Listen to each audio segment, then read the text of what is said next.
But I really don't feel like signing Kyosuke improved Falcons at all. And it improved them in group stage. Yeah, hey, those two were good. Modesty and Kyosuke were farming in group stage. That's 100% the case, by the way, because he's farming every group. Yeah, that's great, but realistically, it's not really the role. It made everyone they used like 6 months of like changing things around. First, Modesty was sucking, then Nico was sucking, then they found some like balance for things, but in hindsight, it didn't really do anything.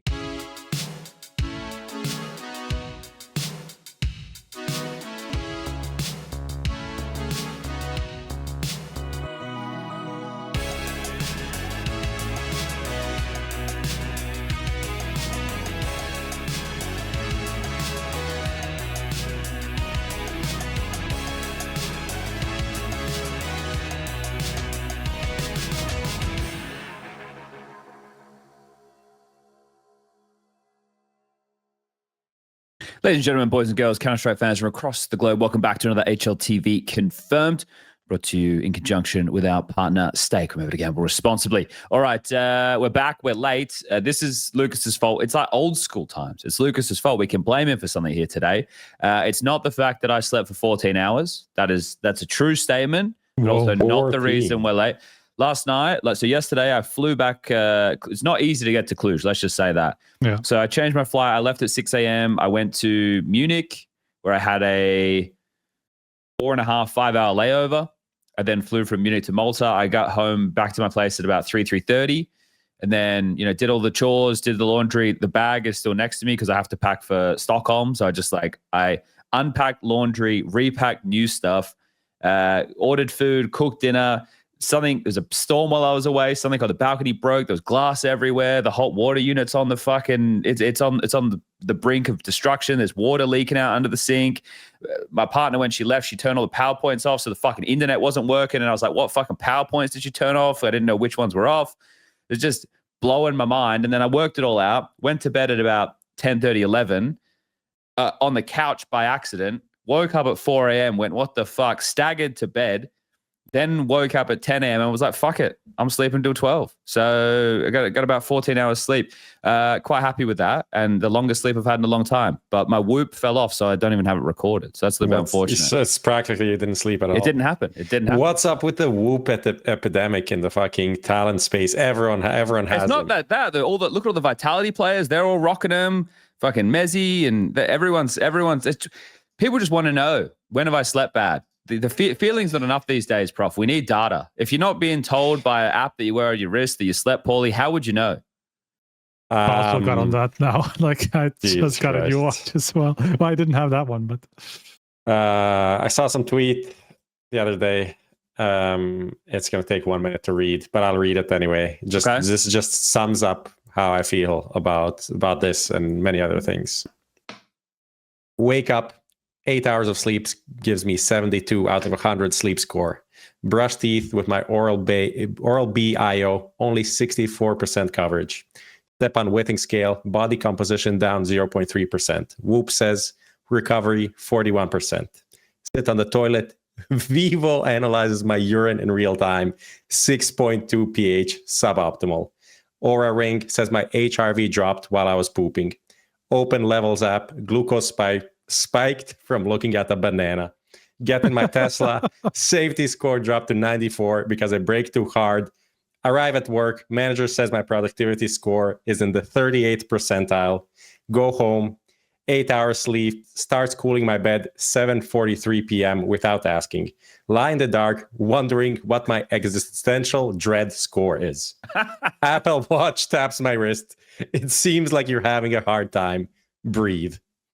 And this is real as fuck. Yeah, that's life these days.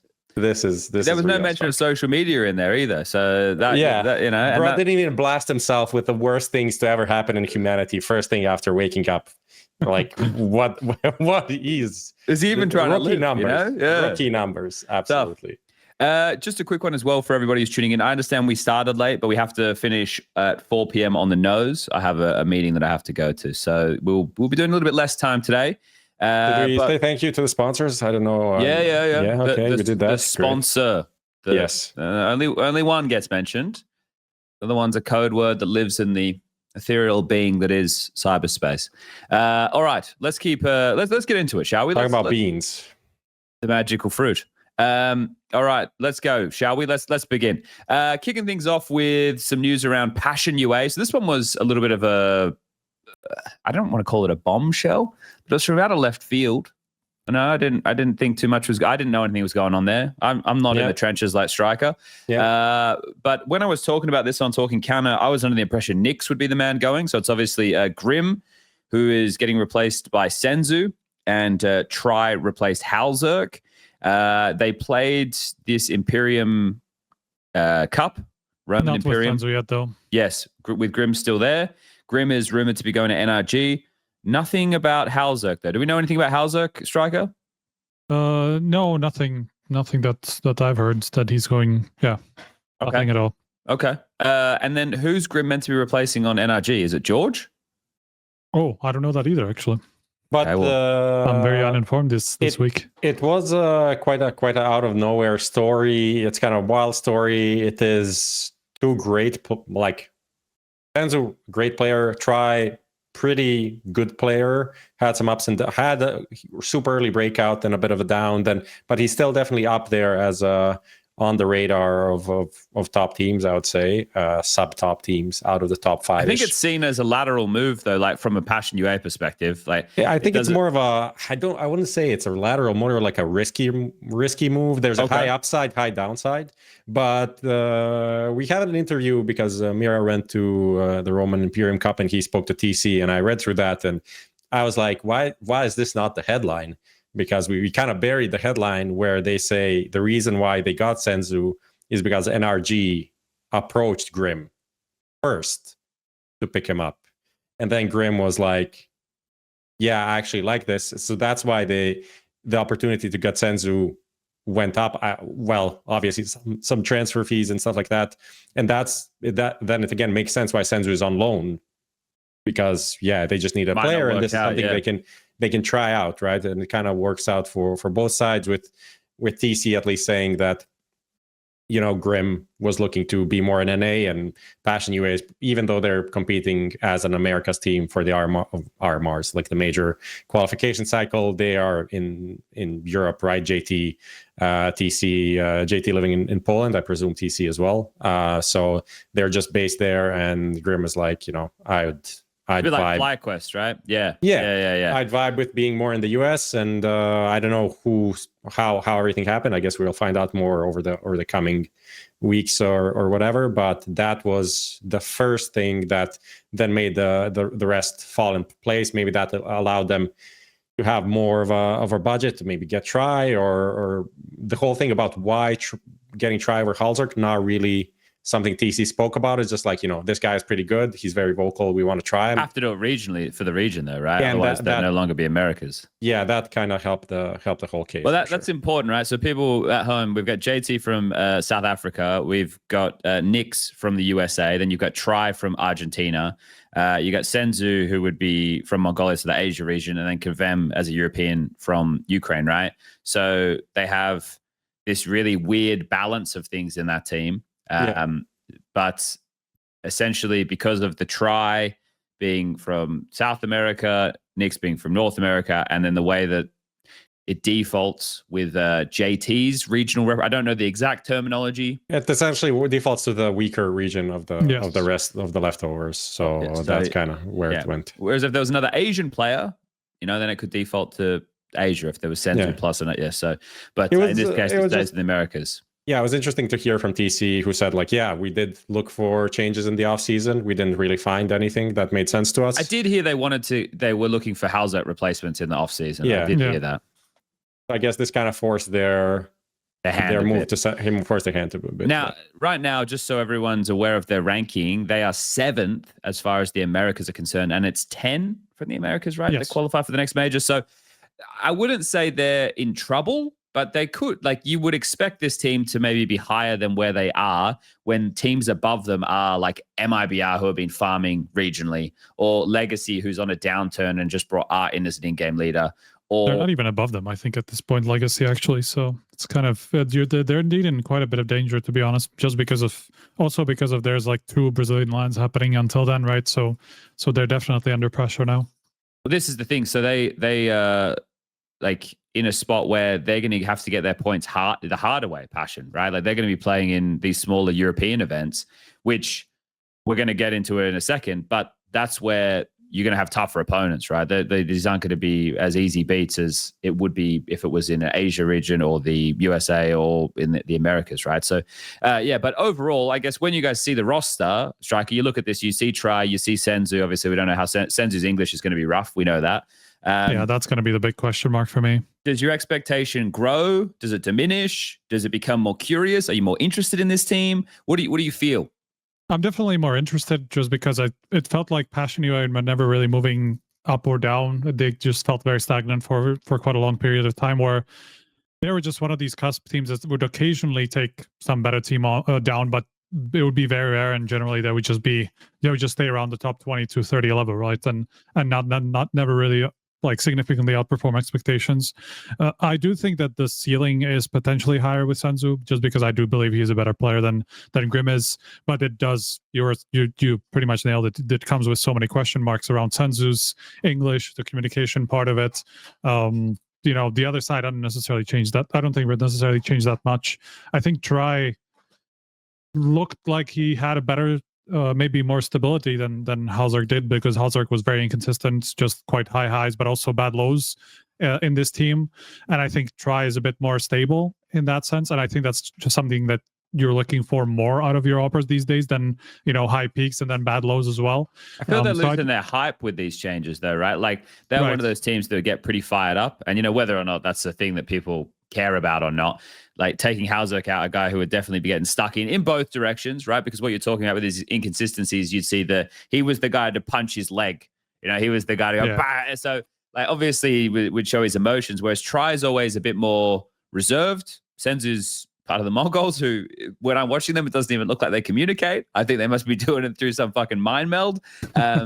So yeah, it's a team that has some upsides, but who knows if it's like you've got TC and JT at like a fucking cauldron, like witches, just throwing things in and hoping that this is the potion that works. But it is interesting that PassionUA as an org are trying to make moves like this. And then also, wasn't there something that came out around this same dialogue where they said that Na'Vi wanted Senzu, and then Na'Vi's boss man, Harris Pilton, came out and was like, never happened?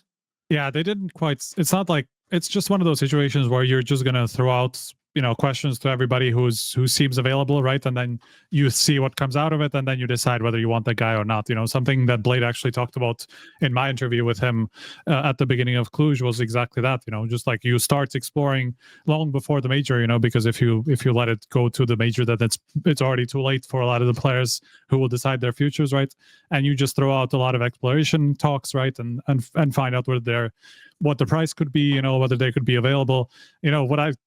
Based on what I heard, there was a question thrown in that direction, and the reply was so ridiculous that I think it didn't really go anywhere further, because just the price that was asked in that first question was just absurd enough that it was never going to happen, even if they were realistically considering it. So that's just how a lot of these exploration talks what the result will be a lot of the time. You just realize that the org is not really offering you anything reasonable.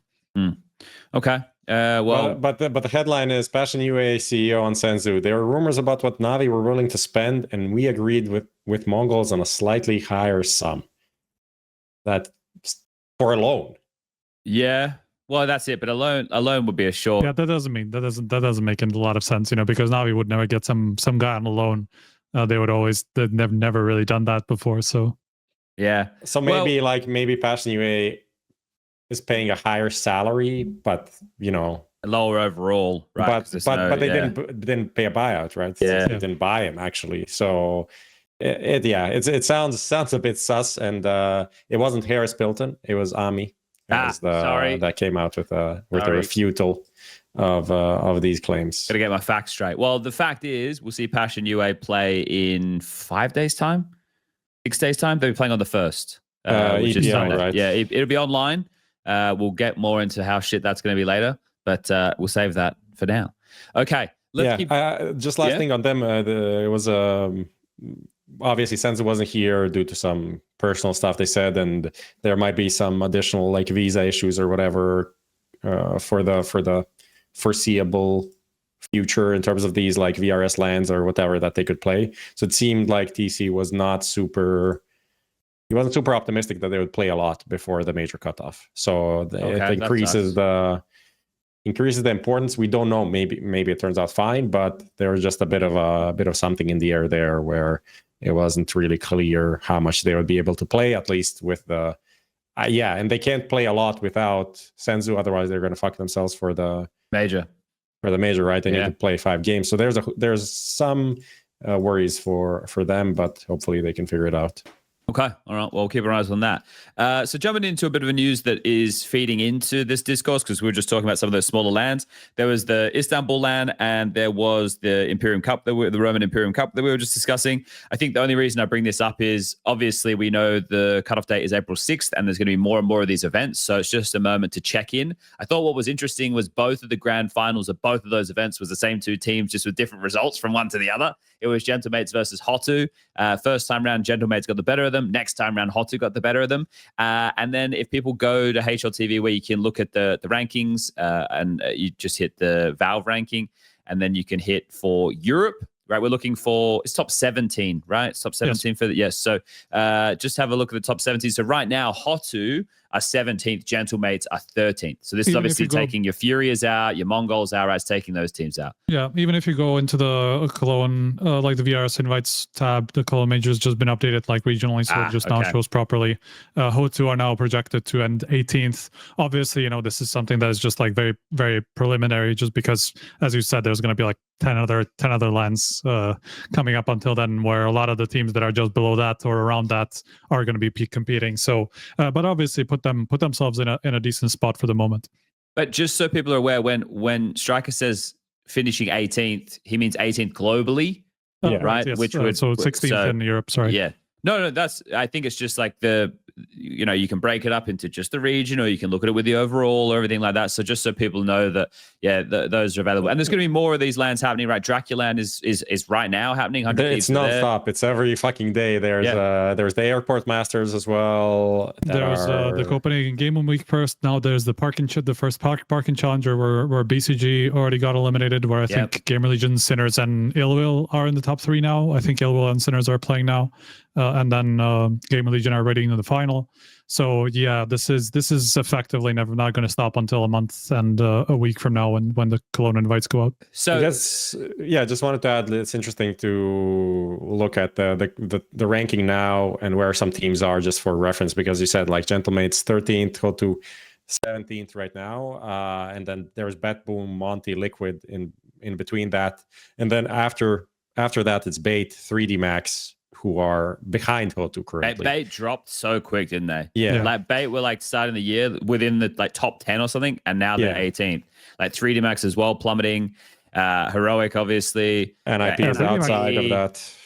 Yeah, it's fucking interesting. Like the VRS, when we were discussing it, right? One of the big things that we were like is what's going to happen with the tier 2 circuit. We were like, who's going to run the events? ESL, they're not running those, like the what were they? Challenger events, the ESL Challenger events, right? The 18, which was just the old DreamHack open formats. Like they're not running those anymore. And it was such a big concern when we were first coming to VRS to see how it was going to be serviced. As far as Europe is concerned, this shit is just fucking pumping, mate. It's more than Europe too. There's lots of China ones going on. There's lots of ones in the Americas. There's more popping up in the US with like your Flomlands and your Fragadelphias and everything. So it's turned out to be very healthy because it is a draw. As long as you can put on a little bit of money, right? As long as you can make sure it's LAN and there's a decent quality there, the teams have to come. Like FlyQuest are over there right now for Draculan. Yeah. And I mean, it seems like the norm now is like pay $1,000 to play these. That's like the Relog one is something like that. Back in my day, it was $50 a head to play a local LAN. Yeah,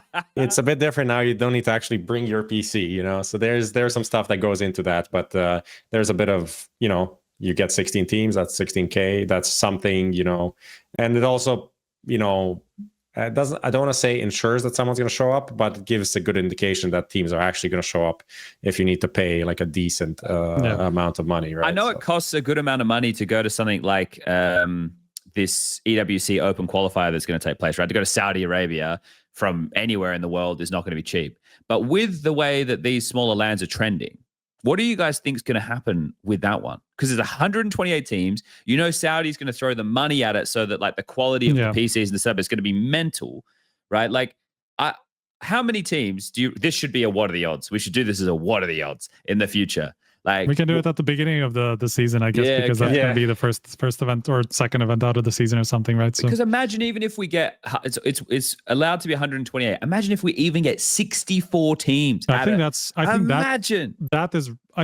that is realistic. That's so crazy. I think that is realistic, mate. That from a coverage perspective, that's when you roll back the years and you just like put like a couch in the middle of the fucking thing and you just have a couple of guys roaming around with cameras and games are live all the time. And it's not like commentary of anything. It's just like that's an actual red zone of everything that's going on. Yeah. That would be fucking sick. Speaking of coverage, you know, like we even had Luis even suggested for us to send 2 people just because of that, you know, just because the open line is going to, or the open part of it is going to be so crazy and so many teams and so many things to keep track of that just like you cannot cover it all in one person. So we might also send an extra person compared to what we usually do, just because that's going to be the biggest tier 1 event effectively that we've probably ever seen. I don't know like what they're planning on doing with it broadcast wise or anything, but I was saying to some of the guys like Harry and Hugo and I was like, we should just go, if we're there working it, we should just go there early for this portion and play it. Right. And just like go and just like have some fun, because it could just be some dumb fun on LAN. Anyway, let's not stick on this too long. We have limited time. Okay. So everybody keep your eyes on the tier 2 LAN circuit. It's popping off. There's games all the time. There's stuff to enjoy. The 100 Thieves are playing. BC Game is losing. FlyQuest is playing in a couple days. It's all going on. All right. Nice. Good energy. Next up, Atlanta announced the invites for that event. And as we were alluding to, and as we expected, did we already discuss this? Not a bit on the last episode. It hadn't come out at that point, right? I think it was just rumors at that point. Yeah. Okay. But Astana still didn't come out officially. No, right? but you can make some assumptions, right? So just for everybody playing at home, for Atlanta, which is running at the same time as Astana, PGL Astana has seemingly blitzed Atlanta in terms of what teams want to go to. So 1.6 million. Also, it's more Eurocentric, right? It's not having to travel to the US, which we know for some teams is hard in terms of visas. And yeah, the prize money and all that jazz. So the teams who are confirmed for Atlanta are Vitality, who are in pursuit of the Grand Slam. They could pick it up in about a month and a bit's time for Rio. So that's there as well. But Vitality, Na'Vi, FaZe, Astralis, Foot, Liquid, Gamer Legion, Pain, Bait, NRG, Passion, BC Game, BetBoom, Legacy, M80, and BetM, which is Kinky's team that people might remember from Hard Legion back in like 2019 Star Ladder. Yeah, they made it through the qualifier. Yes. BetM did. BetM and BetBoom. There we go. There we go. BetM 33. Well, there's a 33 on the logo. So this is obviously a pretty diluted pool. Obviously, you've got high-level orgs like Vitality, Na'Vi, FaZe, but both Na'Vi, FaZe on a bit of a downtrend. Foot would be fun to watch again, especially in an event with a field like this. But the whole point of this is, if I just bring this up and I mention the teams who are going to Astana, assumably you would have then what? Furia, MOUZ, PARIVISION, Falcons, Spirit, Aurora, the Mongols, B2, right? Like your list of teams who would go to Atlanta is probably a higher level of much more exciting in the moment. Obviously, a lot more Counter-Strike to be played between then and now, but I think it's probably a little bit disappointing if you're a part of the US audience and you were hoping to see some of your favorite teams or players like your Donks of the world or your Monosies and your Nikos of the world and stuff. So, but at least they get FaZe, they get Liquid, they get NRG, they get PassionUA. There's some there, but M80. On the bright side, we don't have to watch Vitality versus MOUZ. So, you know, if anything, who's winning? We are, guys. The viewers. Everyone's winning. We're winning. That's going to happen at EPL too. Okay, so that's all I wanted to point out there. Anybody got anything they want to bring up with this? No. Okay. No, we've previewed it enough in the past couple short episodes, on time, as you said. Okay, so let me just add one more here. I'm just typing it in. 3D Max.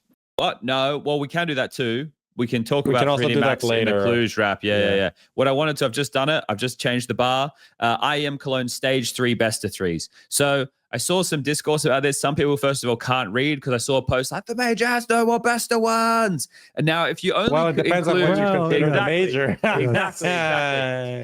But you know me, guys. I call the whole thing the major. So stage 1 and stage 2 will still have the same format, which is best of 1 establishing games and then best of 3 progression or elimination games. But for stage 3, which is in theory the top 16 teams of the major, will only have best of 3s, which I think is really, really cool for one key reason. I think it's going to make sure that we don't get we have the potential to have the playoff bracket in a nice placing, right? Like in theory, less upsets means bracket should make more sense. Yes. Now, whether or not that plays out, that's up to the teams to win their games or not lose them. Depends on how you want to frame it. But so we had last year, Starladder Budapest, best of 5s introduced for the final. We've got this year for Cologne, best of 3s introduced for stage 3. I still see people saying, why don't we have it for all stages? But guys, if you think about how we're trending, maybe for Singapore, maybe stage 2 could have all best of 3s as well. And then for the Fire League one, maybe all of them could. Who knows? I'm just saying, it feels like Valve are happy to move the needle ever so slightly if there is logic there, if there is the possibility there. And it's really exciting that we have this now because it's crazy having the biggest event of the season, having the worst format of the season. So at least this is a move in the right direction. Now, Striker, over to you as format guy. Actually, yes. I don't know. I'm also format guy. You're more like spreadsheet guy. But over to you as a format lover, a man who enjoys a good format. What are your thoughts? No, I think it's great. I think we were obviously asking for this for a long time, and I don't even think that we necessarily we had this conversation about stage 1, maybe being potentially even just fully best of 1, just because it is kind of like the most pre-qualifying stage. And I think I am a bit of a purist in that sense, where I think like once you have all the teams participating, that's when you have the actual tournament happening, right? So I do kind of consider only the last 16 as not necessarily just the actual major, but that's where everybody, all the top teams are, right? So that's where you want the best format to be handed in. I kind of accept that we just don't have the extra days. We would necessarily need 2 extra days for the major, which is already long enough as it is to be able to add best of 3s to the first 2 rounds as well, because then you will have. Can't we just not use as many off days? Well, that depends on which ones. Of course, it would be possible, but then obviously you're spreading the tournament organizers very thin in terms of preparing the playoff stage and all these things, like moving into the arena or having the media day in between stages and all that stuff. Like you need a lot of staff to make these things happen. Like when new teams come in, I guess I'm ESL lensed, so like I know that ESL could do that, but maybe that's not a realistic expectation for all the TOs. Like I can. I think it is a realistic expectation, but I think it would make the major. Pain in the ass to run, and if you have no off days in between. Honestly, I think the off days part is just a pick 'em thing. Well, that could also be part of it, yeah. Kind of cringe that's the case, but we had. Did we sacrifice the format for fucking pick'ems, bro? But I don't think that happened because we had a major where there were no off days between stage 1 and 2. But then they realized that fucking sucks because no one does the pick'em probably, and then no one buys the stickers, and then Simple or Zywo can get $1 million a year. Can't buy a new Lamborghini or something, yeah. And I think that's big Sag.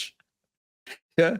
Okay. Well, fair enough. We found the core problem. All right, fine. Just wanted to bring that up. That's some of the recent news. ESL blasted that out yesterday. Volvo retweeted it, and they also updated the balloons on Overpass. So that was cool. I have no idea what you said, but I think it was probably not that important. I said they updated the balloons on Overpass. You said ESL blast. They blasted it out.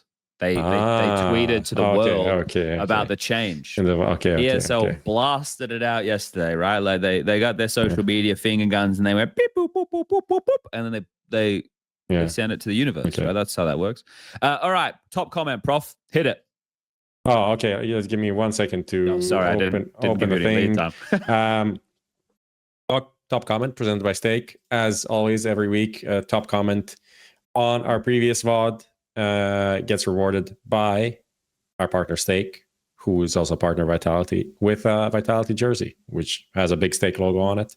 and it's also kind of pretty. I still don't have one. Shout out to Stake one time. Maybe we can get something done. I do have. You want a the jersey? old ones. It's nice to. I have some of them on the wall. I see them hanging behind you, actually. Yeah. That's the old one. The white one was also kind of nice. But yes, some of the highlighted comments, I'll be reading them. DRZ App 23. This is about Krakow. Best Falcons performance in Krakow was the acting in their unboxing donk skit. Great. Which honestly, fire skit. Also, how do they get them to do this? How do they get them to do? I don't get it. Great. It's like sometimes you ask players like something, and they're like, I don't know about that. That's kind of it's kind of cringe. And then they do a whole skit essentially making fun of themselves in a like very obvious way, and like inter-team dynamics. It's kind of cool. I like that. Shout out to them one time. I think the interesting thing is with the ESL stuff now, because a lot of the time it's high quality and well received, you're more likely to get them to buy in because they've seen it's high quality and well received. And most of the time, even though we're, it's at cliches or tropes or jokes within the community, you're not trying to like tear the player down, right? You're just trying to go on some of these common jokes that people have. And if you can laugh at yourself, then life's easy. Hamza Udin also commented and asked, as a question for you. Can I ask how the casters are decided for each match? As much as I like Harry's play, I miss the color casting in the final that Chad brings, especially because some of the rounds on Overpass were pure Apex versus Fallen calls, in my opinion. Decent question. Reasonable comment. Nice how he framed it as like, I like this guy, but I also miss this guy. That's really nice. It wasn't shitting on someone to bring someone else up. We don't like that type of critique. That's never a good one. Yeah, you can answer this question. So when I go to a tournament, like let's use PGL. PGL as an example. I get the schedule of what games I'm doing the night before each game, right? So you don't know what you're doing until the next, but you have a good idea if you're working the second shift that you're likely going to stay on the second shift for a couple of days before they would bring you to early. So like you stay acclimatized to being in, like, because you want to make sure that if you're casting and you don't start until 5 p.m., that you're not waking up at 8 a.m. because you need to have an energy peak for 5 and then carry that through for like 6 hours. So you don't, you want to balance your days like that. For ESL events, you will get the schedule from the producer. I assume it's the producers before the event. Right. So like I'll know, okay, I'm doing these games. So I know well before the event if you're doing the, final or which quarterfinals or whatever. But normally with ESL events, I'll tell people a little secret. This isn't always the case, but normally if you're doing the first quarterfinal and the first semifinal, you're doing the grand final. And the reason for that is the second set of games for the quarterfinal and the semifinal tend to be the more high profile teams. So tend to be not always playing out like this, but the more exciting match, right? Just depends on how the bracket shapes up. And then whoever's doing the late to the quarter in that semi would then end up doing the third place decider or the show match once upon a time. For blast events, you know that you're not doing the final there ever. It's always Scrawny and Launders. So you know that at their events, you're always going to be doing early games. You will never do late games and you will never do the final. So that's how it works for those 3 TOs. For Star Ladder, theirs was like PGLs. You learn every day how it would go. And for EPL, it's slightly different. Everybody does everything all the time. Yeah. So yeah. That's how that works. That's a great answer, great insight. I think people will be happy to hear that. So this EPL is going to be still in that direction. Yes, it will be, but it won't be because B-Stream ruined it last season. We won't be like just sitting there and fucking around as much. It'll be still the vibe of a bunch of people on a couch talking about Counter-Strike, but it will not be off the rails as much as previously. Okay. There's another one, glazing you, but I'll skip that. It's enough Chad glazing. It was just more glazing based on the glazing from last week that won the shirt. Didn't win this time, unfortunately. The winning comment is from Loxley TI4 Square Force SQ, and it's a copy pasta, and it's it's crazy that people like this more. They love copy pastas. Genuine, original content. Maybe we need to add some rules to this. No copy pastas. But then there's going to be a copy pasta that we don't know. True, and everything's going to fall apart. Yeah. But this is the comment. I was walking outside and randomly saw Apex walking his dog. After he finished, we talked for a bit and then headed out to tour his farm in Krakow. He started introducing me to some of his livestock, mentioning how he had named them after the players he played with as the unhinged animals they were. Just then, I was hit by an unbearable stench. With my eyes watering uncontrollably, I questioned through gritted teeth, what in the hell is that smell? He looked over knowingly and said, Zaiwu, the goat is never washed. That's it. That's the winner. So it's pretty good. It's kind of a take on the classic, I feel like. Also, copy pastas need to start somewhere, right? They're normally a comment, right? Sometimes people make such a stupid comment on Reddit that it itself becomes a new copy pasta. Now, whether it's like a zeitgeist evolving level copy pasta or it's just people mocking a guy for making a stupid post, sometimes it's funny. So that's always good. I mean, HLTV forums are built on that principle. Yes. So yeah. I won't tell you now. I don't know if he watches the show, but there's a user called _truth, and he did send me a he did send me a DM, and he called me a regard out the gates. And I won't share more of the conversation, but let's just say there's a big conspiracy about some of this forum moderation that could be going on. And me and _truth together, we might be getting to the bottom of this. So you two better fucking watch yourself. So the regard was like a positive regard? No, or? It wasn't. I did tell him. But you turned him around. I don't know if I've turned him around, but he's happy to share some of his thoughts with me. And I told him that this is a private chat just between him and I, so I'm not going to give away too many details of what's been discussed. Okay. But we are working on something together. We're going to get into those DMs right away. Oh, yeah. Yeah. Okay, so that's a top comment brought to you by Steak. And on screen before, there was the username, there was the email, and the jersey. We'll sort it all out. It'll all happen. And when I say it will, I mean, I have nothing to do with it. I mean that there's people who are much smarter and harder working than I who are going to work all that Probably out. the same people's reading your DMs right now. Yes. Well, hold up. You've been reading my DMs. How do you know the conversation with the truth? I haven't been, but the people that are doing the jersey and the jersey delivery and the DM observation are the same people. It's the same department. It's a multifactorial. We've just blown this thing wide open. Yeah. Okay. Yeah. Shit. All right. Anyway, a Stake promotion. Weekly reload from Stake and HLTV confirmed. You can claim it via support. Use code HLTVorg and you will get $35 across 7 days after a minimum deposit of $20. There's a link in description on the Kick channel for those interested. All right. Need to keep this so we don't forget anything since we're limited on time. Don't worry. We're going to go right now. Here's the plan, Lucas, because you're paying attention. I bet you are. We're going to go quickly into the Skinionaire. And then after Skinionaire, we're going to take an ad break. And then we'll continue the Cluj conversation, jump into EPL Season 24 preview, and kind of just float around the topics that remain from there and get what are the odds done. Does that sound good, everybody? Yep. All right, let's get into this. Fantastic. Everybody in Kick Chat right now, you know the word. You know what to type. You are the people of this podcast. We're here week in. No, well, those guys. They are the people. We are kids of a nation, or however the song goes. Something about a brick in a wall. Either way, type it in chat right now for your opportunity. Shout out to the guy named Scarborough817. That's my favorite place in Perth. Also, they have a place like that in the UK. Anyway, type it in. You're typing it in.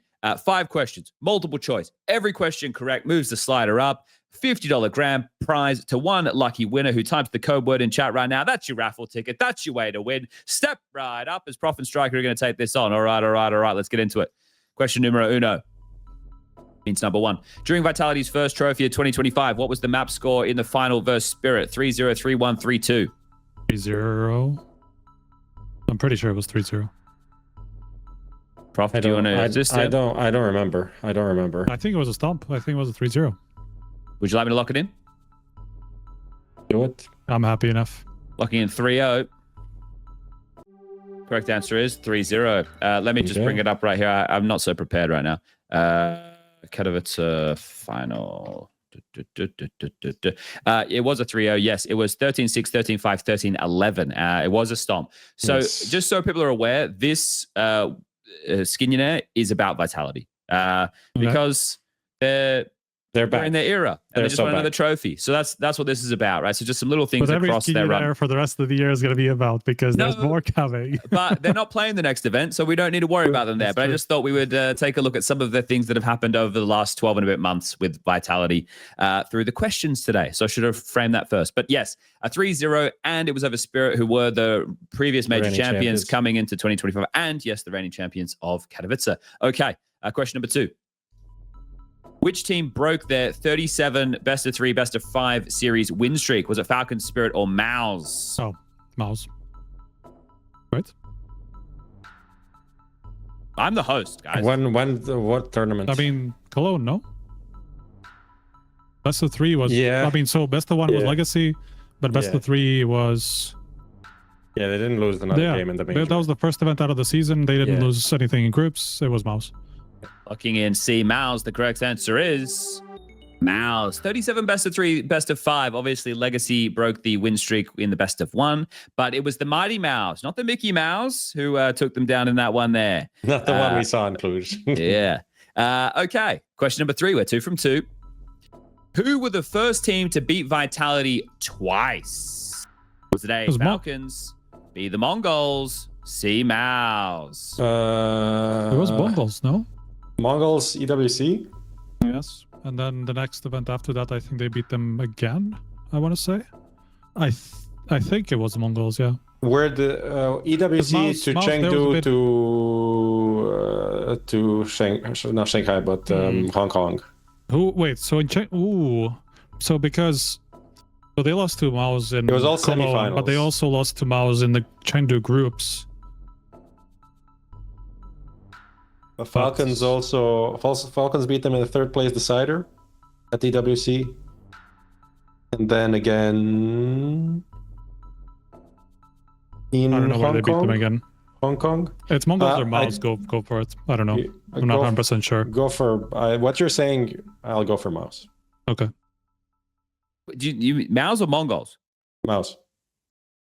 Looking at MOUZ, correct answer is the Mongols. Okay. Sorry, guys. It was Bounty in the Season 2 finals of Bounty. The Mongols got the better of them. We forgot Bounty, yeah. On Mirage and Inferno. And then they went to EWC, where the Mongols made it all the way to the grand final. Bounty. Beat them in the semi-final. I also didn't remember Bounty. But kind of crazy to think that the Mongols, the team that they played in the major grand final, were the first team to beat them twice, right? Yeah, think about how deep in the year we are as that happened. EWC was the 23rd of August, and that was the first team to beat them twice. Yeah. Isn't that crazy? I think it's crazy. I think it's wild. People in chat are just a little bit upset now they can't get the $50. Okay, but that just shows you how forgettable the bounty events are, doesn't it? All right, let's go. I just remember this story. I remember more the story than the actual matches. That's why like my initial instinct was Mongols. Yeah. Question 4. This is it. Let's get into it. How many conservative politics on the brain? How many consecutive top 4 finishes have they managed? 16, 17, or 18? I think it's 18 and Australia's have 19, right? I think so. It's. I definitely saw a 17 graphic. Yeah, but that was before Cluj, I think, and then Cluj was the 18th. I could be wrong. This is such a fucking cursed question, man. I'm not gonna get there by counting the events, so just have to eyeball it. What I think it's 18. Boys? I think it's 18 and 19, not 17 and 18, but I'm not 100%. Go for it. Fuck it. Looking at 18, correct answer is.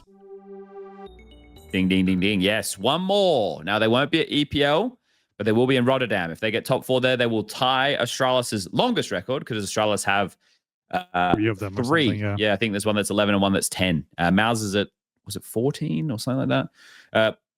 Either way, they're 1 away from tying up Astralis. Okay, we can still get 4 out of 5. One more. Here we go. During Cluj, they were top 2 in every FTU field except... Was it trading? Was it 4v5s? Or was it flash assists? Oh, are you fucking kidding me? Diabolical question. I'm gonna say I think they're always up there in trading, and I mean they're always high in 4v5s as well. But that's more of a, you know, I feel like event these to two, event that can be pretty different. but I feel like trading and 4v5s kind of goes together. They are really good in flash assists though. They're always like top 1 or something in flash assists because fucking Apex. I think it's 4v5s. You want me to lock in for it. 4v5? Like, that's the most logical answer. I can feel come like up I with, really. saw quite a few good flash assists. Like quite Yeah. So They're always really high up in flash assists. So All right, Okay. locking in 4v5s. Correct answer is trading. Oh, okay. So just so you know, that opening kills, they're number 2. They're at 56.6. Just above them is Falcons at 57.7. Multi kills, they're number 2 at 0.87. MOUZ is number 1 at 0.9. 5v4s, they're top 2 behind Foot. Foot is 78%. They were 77.9. 4v5s, Vitality had the most, 37.4%, with MOUZ number 2 at 35. Trading, however, they were 5th. Right, but they were tied 4th. But yeah, they're 5th in the ADR. They have the most ADR with YouTube, 33.3. That's fucking crazy. Flash assists, they're number 2 with 0.33. So they were top 2 in every category besides trading, which makes the 4v5 stat even more exciting, doesn't it? All right, so we got 3 out of 5 correct, and this week the winner will be Vanilkovi pudding. This is Czech. Oh, okay. All right. Is it a good pudding? Vanilla pudding? This is vanilla. This just means vanilla pudding, literally. Okay. Yeah. Well, nice. Well, we got a prize for you of a $7.50 skin. Maybe you can buy a couple of vanilla puddings with that. All right. That's Who Wants to Be a Skinionaire. And I wanted to jump from there into talking about the proficiency of the util and stuff of Vitality, but we're going to take a quick ad break. We'll be 60 seconds, and we'll be right back to do exactly that. All right, well, quicker than 60 seconds, but we're ready to go. I think what's the movie? Gone in 60 Seconds. That's a great film, isn't it? Anyway, back in less than 60 seconds is us. Now, obviously, we're going to do some more Vitality glazing. It's mandatory at the moment. You don't really have a choice. They continue to win. They get their 11th trophy. This was on Apex's birthday. First time he's played a final on his birthday. They played 15 maps across the course of their PGL Cluj Napoca win. I just pointed out some of those stat lines that they had, and the group stage was probably more troubling for them than the playoffs, right? The group stage, they had a couple of games where they had to play 3 maps, but all in all, in the playoffs, they ran the bracket. They had, a couple of games that were close, but realistically, it was just great Counter-Strike from Vitality still on display, who are deep within their campaign to kick off 2026 and continue era building, right? Legacy building. This was cool to see because they did 3 events back to back. I think when they did that in the second half of last year, they were much more lethargic with things and they didn't get the results they were looking for. Right now, they've had the bounty warm up into 2 back-to-back trophies and just playing some Counter-Strike that when you watch them in the server, you can't really see anybody able to really compete, especially across the map pool. I think it's now 12 in a row on Dust 2, 10 in a row on Overpass, right? They just keep adding streaks, 11 in a row in terms of series now. Striker, during the event, I saw you make a tweet saying it's getting to the point where it was with Astralis, where people just want to see somebody else win. I think so, yeah. That's how it felt in the arena. Obviously, PARIVISION had gained some favor with the crowd, obviously, after beating MOUZ in the previous game. So I think that probably helped. And Jame seems to be garnering more and more fandom as his return keeps gathering speed as well. So I think those 2 things probably helped. But you can tell, just people just want to see Vitality challenged. What do you feel, Prof? Are you fed up of it, or are you like me? Do you like watching greatness unfold? I mean, I'm not fed up of it, but I see how why some people are, especially from I don't want to say even casual, but from a distance observing part. It's if you're not actually watching the games, maybe just tune in for the grand final and you're like, oh well, Vitality is winning again. This is not exciting because I know who's gonna win. It's it's a very surface level enjoying of Counter-Strike. But for those people, I understand. But if you watch them play, it's not really always the same. I feel like this tournament, some of the stuff that they did in the grand final, particularly, it was such a joy to watch, honestly. Like the Overpass game against PARIVISION, where they start 6-0 down or whatever, and then just start fucking owning them. Like it felt like they knew everything that was happening on the map, or exactly where people were standing at every fucking moment, and they're just breaking to the B bomb site with like perfect flashes. This guy has a defensive smoke. Of course, I'm going to use the smoke against him with my own utility. And it was just like, wow, there is literally no chance for PARIVISION to do anything here.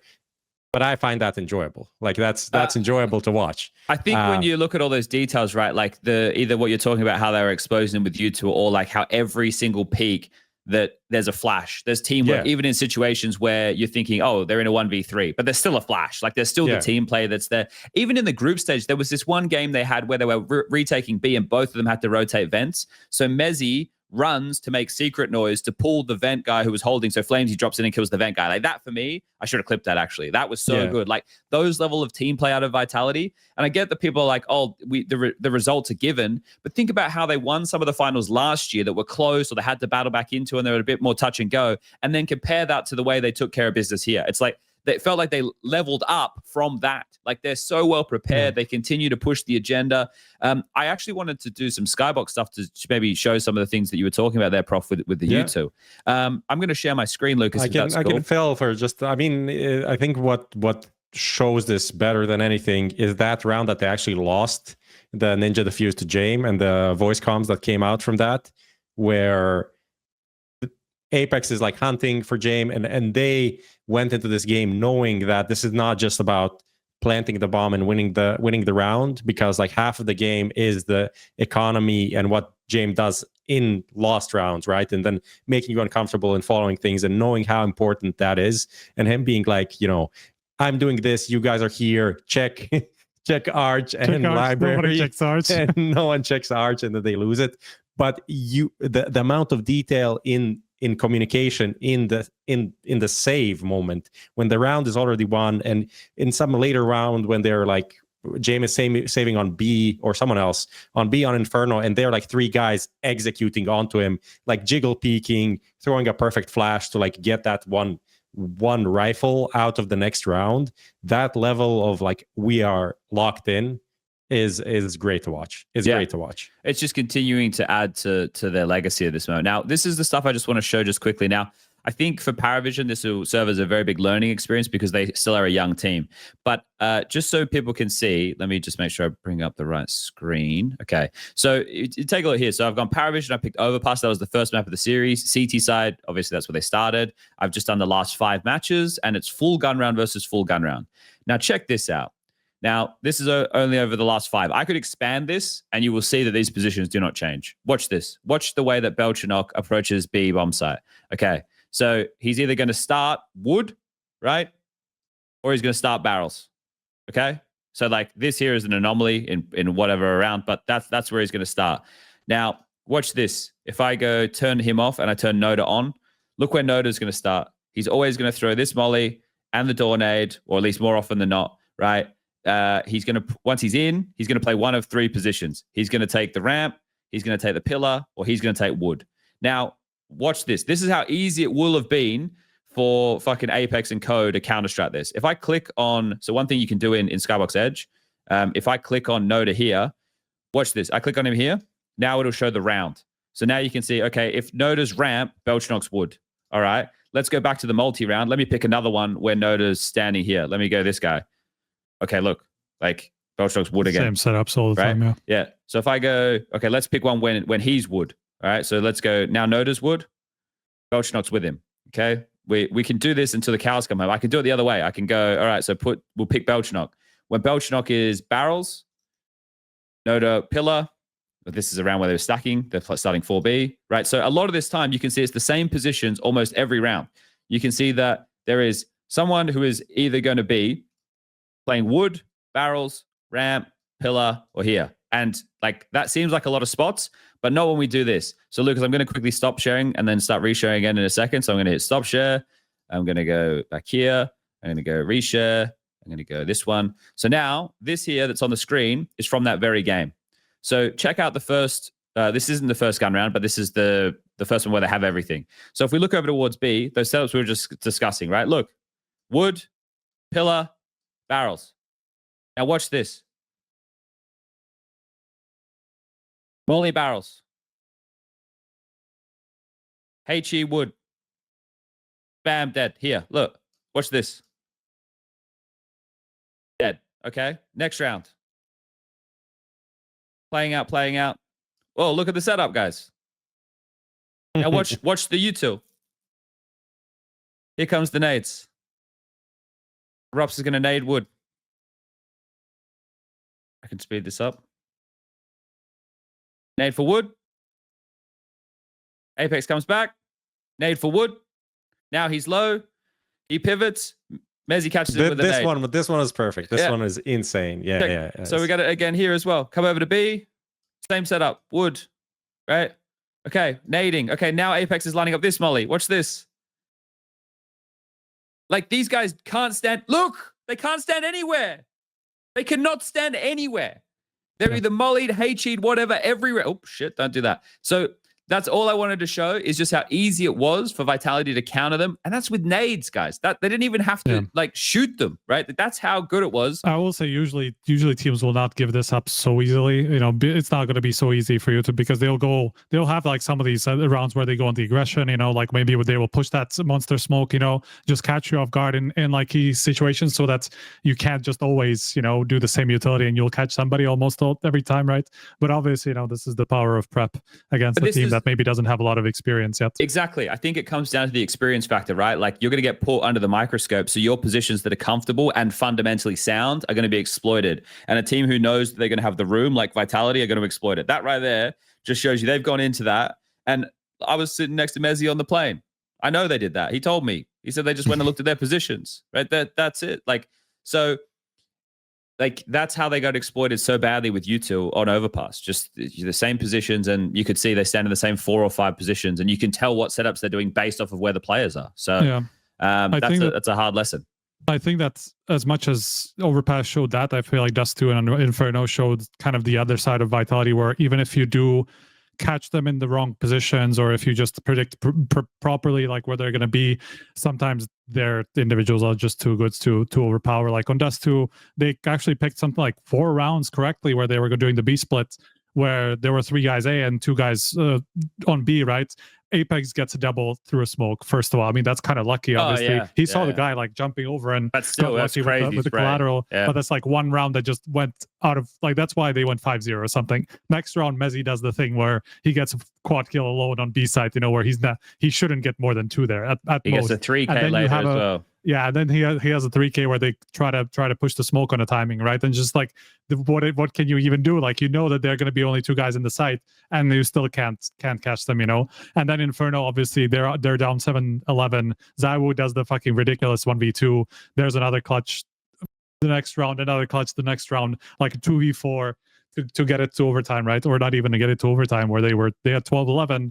And I feel like Vitality probably should have even closed it in the regulation, you know, and then it goes to overtime where they obviously, you know, it was relatively comfortable from there. So it's just like it's so hard, even if you do know what they're doing, or even if you get it right, to still punish them. Yeah, there was some bad rounds by Vitality still in victory, like the 2v5 they lost on overpass, which turned the game a whole lot closer than it should have been, or like obviously the defuse with Jame. There was they lost that 1v2 to Zwei as well, and the B retake on Inferno. So there was a couple that were like, okay, and that is more of a testament to PARIVISION, if anything, right? It's like this team who are still very young, seeing them put in this form. But just to finish the glaze on Vitality before we move, because we have to make sure it's mandatory, it's in our contracts. What's that? 30 MVPs for ZywOo now. Is that 36 trophies for Apex? It's really nice to see them in this form. And now they have I think Mezzi was telling me they have a 10-day break before they start boot camping again for Rotterdam. Because I'm surprised it's only 10 days, to be honest. Well, he said 10 maybe, but yeah, I'm not sure exactly. But I think the thing is, only like most top teams never have a 10-day break. But if you get 10 days actually like off the PC fully, like that's a pretty good 10 days. Like, you know, so. And it's perfect timing in terms of like like obviously they warmed up and they kind of figured stuff out for this season, but it's a nice like reset moment to build up then into, I mean, they have Rotterdam, which is, it's nice, but it's not really that important for them. They have the 2 ESL tournaments that they want to win for the Grand Slam, and then one of them at least. And then the major. Let's say they win Rio. Let's just hear this out. And I know I swing for the fences when I say these things, but if they win Rio, right, and then they play they could win another Grand Slam scheduled for, and we know it's a weak field there because the better teams have picked Atlanta. Then they win the major that right now they're the favorites for. Then the next season, if they win EPL and the China event, then they win another Grand Slam. So set your sights, big boys. Just get it done in Rio. Make sure you don't have that pressure to worry about going down the line and be done with it. So here's one that I just want to quickly talk about because I have seen this sentiment a bit. But you said, Atlanta into major, into EPL. Into China. Right, China. Yeah. China at the end, right? Yeah. Right. Here's one for you, just because... Why did you have to say this? Why not? Man. So we have one of the HLTV forum posters quite clearly here in the chat. Eason, what do you guys make of this sentiment? An era equals weak scene. This is a good one. This is a podcast question from the chat to really stir some opinions. I disagree with it wholeheartedly, but I don't even want to get into it. I want you guys to do it. You do agree? No, I disagree with it wholeheartedly. Disagree. So I think first year, like last year, not so much. I think this year there's definitely arguments that teams didn't do enough to try to counter Vitality or try to compete with Vitality, right? Because in terms of transfers, you mean? Didn't make change. Exactly. Nobody really made changes to try to improve their lineups, and we can see that MOUZ are still in the same place they've always been. Nothing's changed about MOUZ. Some teams did, like for example, Spirit Mongols and Spirit. Spirit obviously did. Yeah. Mongols, we still don't know how forced that was, and that was kind of like last year already. But yeah, of course, Spirit are the one team trying to shake things up, and we haven't seen the two of them compete against each other enough. And obviously, Spirit are probably going to need some time. But other than that, I mean, okay, Furia, yes, they're obviously not going to make changes because the major was the only real failure, if you can call it that, even for them. So why would they change? And there's not even, I don't even know who I would change if you asked me, you know. But MOUZ obviously needed to do something to change. Falcons keep kind of running into the same issues they've always had. Is it just a question of Kyosuke getting more experience, you know, to start turning up in these playoffs? Maybe, perhaps. I mean, there's definitely an argument there, but it's just so many teams that didn't. Nothing really... about him showing up in the playoffs, mate. It's just not playing stupid as fuck positions on anti-ecos. It's like, can we not play with our dick and our balls in our hands? Like, we are great aimers, but if we just actually play a little bit more fundamentally sound Counter-Strike, I mean, we don't lose the same old stupid Falcons. rounds. We want to talk about Falcons now? We want to go into Falcons? Look, this Eason, obviously, Striker Smurf in chat is like writing his own opinions and being like, actually, this guy has a point here. I wouldn't like fully agree, but you know, we should maybe consider this. But do you think it's a weak scene, Striker? Is that your takeaway? I wouldn't say, like, yeah, look, it's not weak because we still have teams that can challenge Vitality, like we obviously do. Just it's more about that they could have done more to try to challenge them. Would you have called it a weak scene in the first 6 months of last year?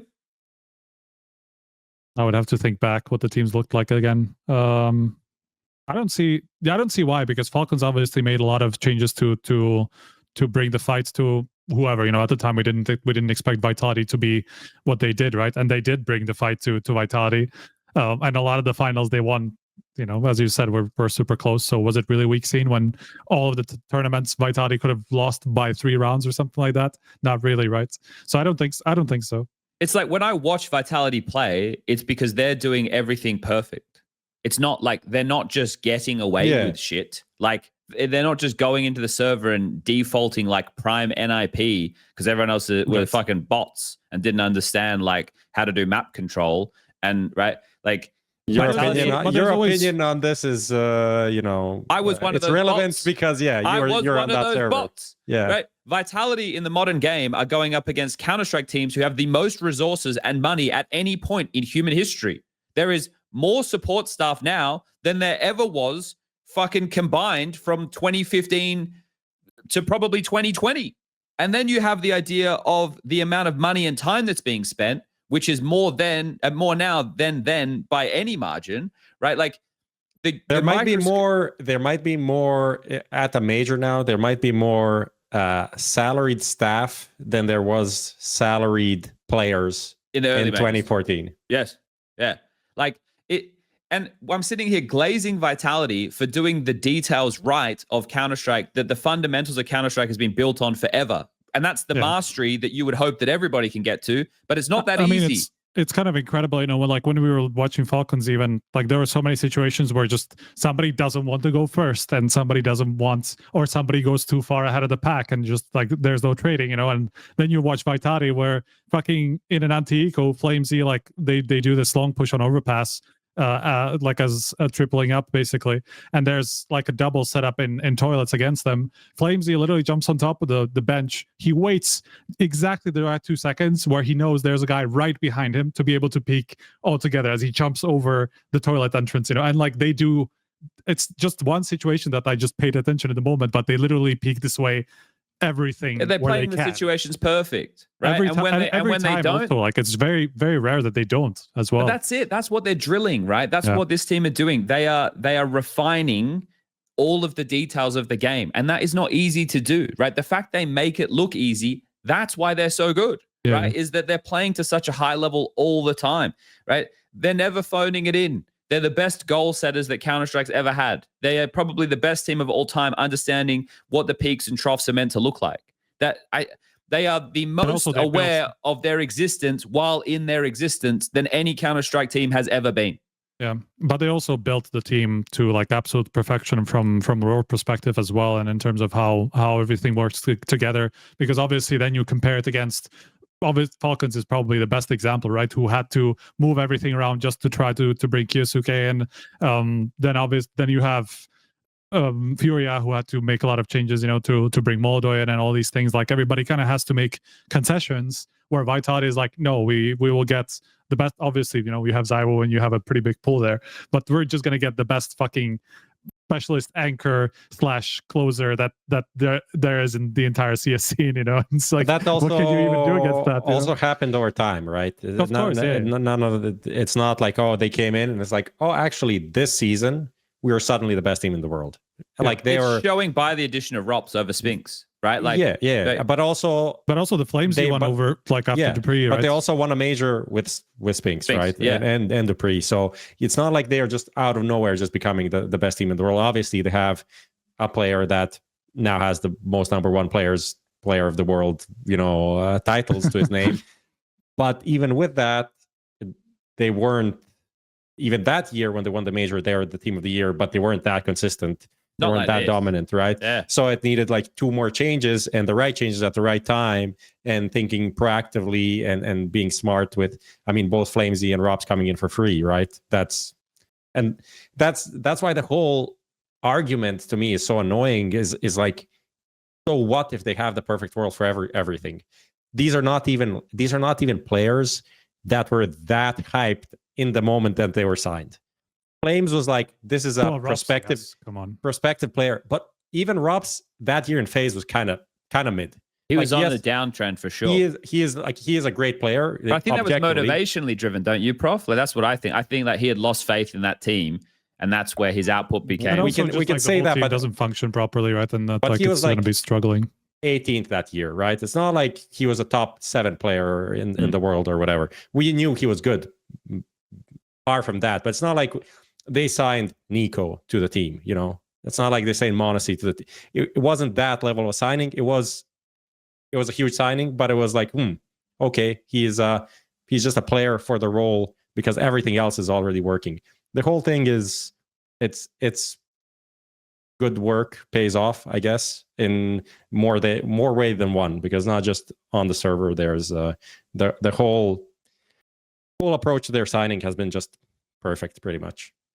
Yeah, well, you know, we'll let Eason continue his conversations in Kick Chat for the time being. We got a lot to cover right now. To see the Kick Chat on fire. Good people see people. Do you want to talk about Falcons then? Can we just quickly do PARIVISION? Because we don't have to stay long on them, and then we can jump into Falcons. Right, Just with PARIVISION, you can see, obviously, they're still green in certain circumstances. This fundamental base they have is really beautiful to watch because they aren't making the same mistakes as what more experienced players do, who have big egos and trying to make plays. They know that if they play what they're meant to play, then they will win situations. That's why PARIVISION games go deep. is because they don't force the issue in any scenarios. If they understand it's a lost round, they understand it's a lost round. If it's a round where as long as everybody, you can make 1 or 2 micro mistakes in a round and you can get away with it. But in terms of the macro mistakes, they very rarely make them, and then they will punish you for your macro mistakes.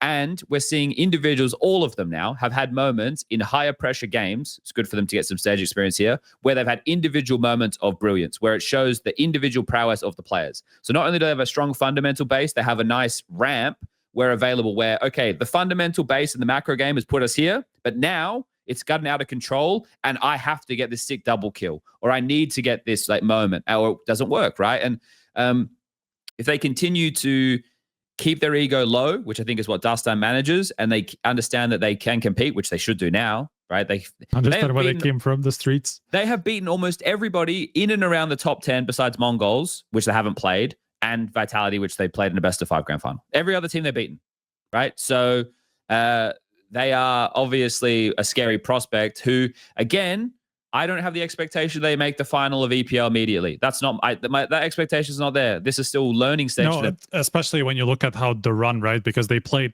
2-1s in every single group game. Then they played 2-1 Falcons, right? And Falcons that probably gave the game away, against them. So obviously they are struggling through a lot of these games, and even through teams that aren't necessarily world beaters, like a FaZe, like a Foot, like a G2, even, and when they were playing them in groups, right? So obviously they're not dominant enough to for them to just suddenly be title contenders for every tournament, but they have the ceiling for it, at least. Yes, and they have the floor that should see them more often than not, being competitive against everybody. So I think the fun part about them is the arena factor of they're actually under pressure the same as any other studio day. game. Yeah.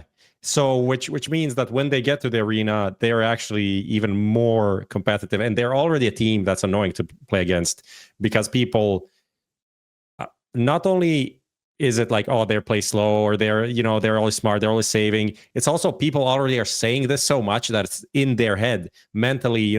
MOUZ going against them, no, it's going to be a tough game, even though they should be 5 times better. They should be 3 times better at least, but they know it's going to be a tough game, so they go in giving them that respect in some ways, and they have earned it as well. Some of the individual moments have been insane, like what you're talking about, the double kills, like BELCHONOKK against MOUZ and against Falcons. He had some moments where it's how are they supposed to win this round? Oh, okay, he just killed 3 guys. It's okay, this guy, he can do this, even though it's not really what Jame's game relies on, but just sometimes it has to happen because it's Counter-Strike. I've got my favorite player to watch in the team, and it's a sleeper pick. I'm probably one of a few. People are probably I like Cielo and Noda, aggressive on the rifles, or Zway, he's cool. I'm a BELCHONOKK guy, man. I think BELCHONOKK's impact, the positioning that he has, the multi kills when he gets them, BELCHONOKK's my guy. He doesn't know it, but BELCHONOKK, I'm your number 1 supporter. Yeah. You'll know now. You didn't say Jame in that sequence either, and I think watching him is just kind of incredible because he comes up with things that you don't really see from anybody else. Sure, in the thought process, the thought process, and it's also you watch some of the moves he makes, and he's did he plan? Could he have possibly planned for this somehow, or does it just come to him in the moment? They're how fucking deep does his brain go, where he's how far ahead is he of the play that he understands what's about to happen, or what his possibilities even are, and things like that. And the way he catches people off guard with where he's standing, some of these moves that he made is just fucking posting up with an op solo on on Inferno on balcony in front of a smoke, literally preparing for a combat op shot, or the play that he made on Dust 2 where he was against MOUZ, I think, right? Yeah. Where they rotated all through long, which was also fucking questionable decision as fuck. But that aside, his target selection. He was so, first of all, target selection, but for him to even be there so fast was so unexpected. That's why nobody checked it. How would you expect an op to just rotate so fast as a guy is planting? It is surprising he went there, right? Knowing that they were planning for long. So, okay, or pit, sure. But the fact he was playing what I would call reverse. And then he waits until the guy ahead picks up a nade so that he kills the second guy, has time to kill the first guy. And then obviously the third guy kind of misses, but a huge 1v3, and it's like I could be here all day just like picking out these plays that he comes up with. Obviously the 1v5 diffuse, like he just perfectly knew as they were rotating in, and just like moved around the arch perfectly. Yes, Vitality fucked up not checking arch and all that stuff. All of these plays are down to Vitality or down to the other team making some sort of a mistake, right? Because you should never let this happen. On map 3 of that grand final, a gear shift happened for them where they started making more plays and taking more risks, right? Like they were aware at that point. It's like, boys, we have to play a little bit more free, and everybody was, which is why map 3 became the most entertaining.